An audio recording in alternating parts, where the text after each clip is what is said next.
Hello everyone and welcome to UG C NET mentor guys. UP assistant professor से related काफी important news निकल के आई है जिसको कि आप सभी को समझना और जानना जरूरी है। तो गाइस चलिए कंटिन्यू करते हैं और डिस्कस कर लेते हैं कि क्या न्यूज निकल के आई है।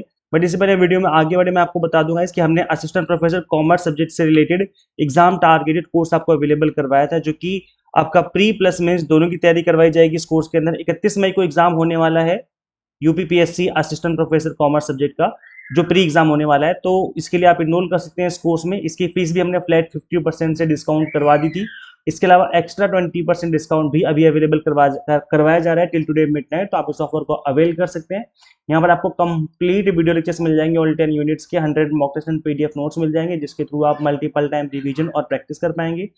तो अगर आप इंटरेस्टेड हैं और सीरियस इस एग्जाम को लेकर, तो आप इनरोल कर सकते हैं। आपको सिंपली गूगल प्ले स्टोर से एग्जाम मेंटर ऐप इंस्टॉल कर लेनी है। अगर आप एक iOS यूजर हैं तो इसका लिंक हमने आपको अलग से इसी वीडियो के description box and comment box में अवेलेबल करवा दिया है। तो गाइस देखिए, न्यूज ये निकल के आ रही है, दैट इज असिस्टेंट प्रोफेसर पुनर्परीक्षा जो करवाई गई है अभी 18 और 19 अप्रैल को करवाई गई थी। अब केवल 5 विषयों के लिए हाई कोर्ट का बड़ा फैसला।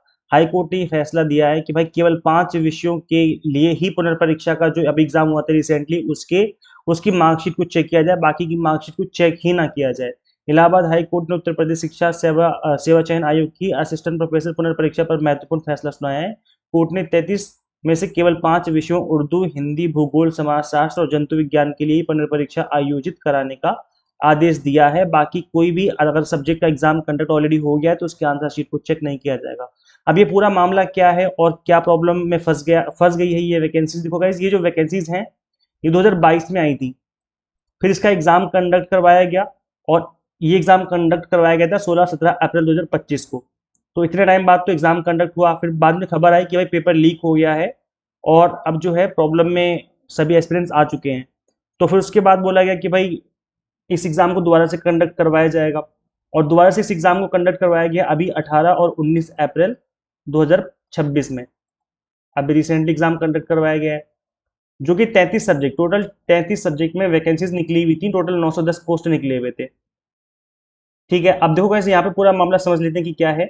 तो यहाँ पर आप देख सकते हैं गाइस, न्यायमूर्ति सौमित्र दयाल सिंह और न्यायमूर्ति स्वरूपमा चतुर्वेदी के खंडपीठ ने अपने फैसले में कहा कि संपूर्ण लिखित परीक्षा को रद्द करना अनुचित है, क्योंकि पेपर लीक के साक्ष्य स्पष्ट रूप से 33 में केवल 5 विषयों तक सीमित थे। जो 33 सब्जेक्ट के एग्जाम कंडक्ट हुए थे इस डेट को, इसमें से केवल 5 ऐसे सब्जेक्ट थे जिसमें ये लग रहा था, मतलब जो एविडेंस मिले थे, साक्ष्य मिले थे कि पेपर लीक हुआ है। तो इस 33 के 33 सब्जेक्ट का पेपर जो है वो यहाँ पर कैंसिल करना अनुचित माना जाएगा। उस 33 में से केवल 5 को ही कैंसिल किया जाए, 5 सब्जेक्ट को। बाकी 28 जो सब्जेक्ट बचेंगे उनको वैसा ही रहने दिया जाए, मतलब उनको कैंसिल ना किया जाए, ऐसा बोला है हाई कोर्ट ने। तो पेपर लीक के आरोपों की जांच के बाद आयोग और राज्य सरकार ने सभी विषयों के लिए नए सिरे से परीक्षा का आदेश दिया था। अभी जनवरी 2025 की बात 26 की बात आई थी। जांच में आयोग के संविदा कर्मचारी महबूब अली और 18 अभ्यर्थियों की संलिप्तता सामने आई। न्यायालय ने पाया कि पेपर लीक के स्थापित साक्ष्यों में से केवल 5 विशिष्ट विषयों जैसे उर्दू, हिंदी, भूगोल, समाजशास्त्र और जंतु विज्ञान के अभ्यर्थियों को लाभ हुआ। तो केवल इन्हीं पेपर को कैंसिल किया जाए, बाकी पेपर को कैंसिल ना किया जाए। अब गाइस देखिए आगे फिर क्या हुआ। आगे ये हुआ कि प्राथमिकी दर्ज होने के साल भर बाद भी ऐसा कुछ साक्ष्य सामने नहीं आया है जिससे स्पष्ट हो सके कि शेष 28 विषय भी प्रभावित हुए थे, जिनमें 682 पद थे। हाईकोर्ट ने कहा कि दागदार और बेदाग अभ्यर्थियों को अलग किया जा सकता है।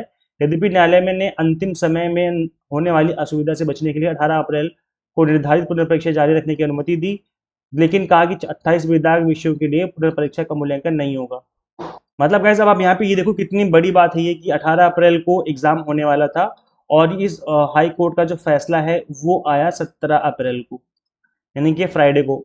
एक दिन पहले इन्होंने ये फैसला सुनाया कि भाई 33 के 33 सब्जेक्ट का एग्जाम तो कंडक्ट होने जा रहा है, लेकिन इन सब्जेक्ट को चेक नहीं किया जाएगा। ये बोल दिया गया कि भाई चेक नहीं किया जाएगा, मूल्यांकन नहीं होगा, केवल 5 सब्जेक्ट का ही मूल्यांकन होगा, जिनको मैंने अभी ऊपर नाम जिनके बताए, यहाँ पे तो लिखे हुए भी हैं। ठीक है, तो आयोग ने निर्देश दिया है कि वह 28 बेदाग विषयों के अभ्यर्थियों के लिए 18 अप्रैल 2026 को होने वाली पुनर्परीक्षा की ओएमआर शीट का मूल्यांकन ही ना करे। पुनर्परीक्षा का मूल्यांकन केवल 5 दागदार विषयों उर्दू, समाजशास्त्र, जंतु विज्ञान, हिंदी और भूगोल तक ही सीमित रहेगा।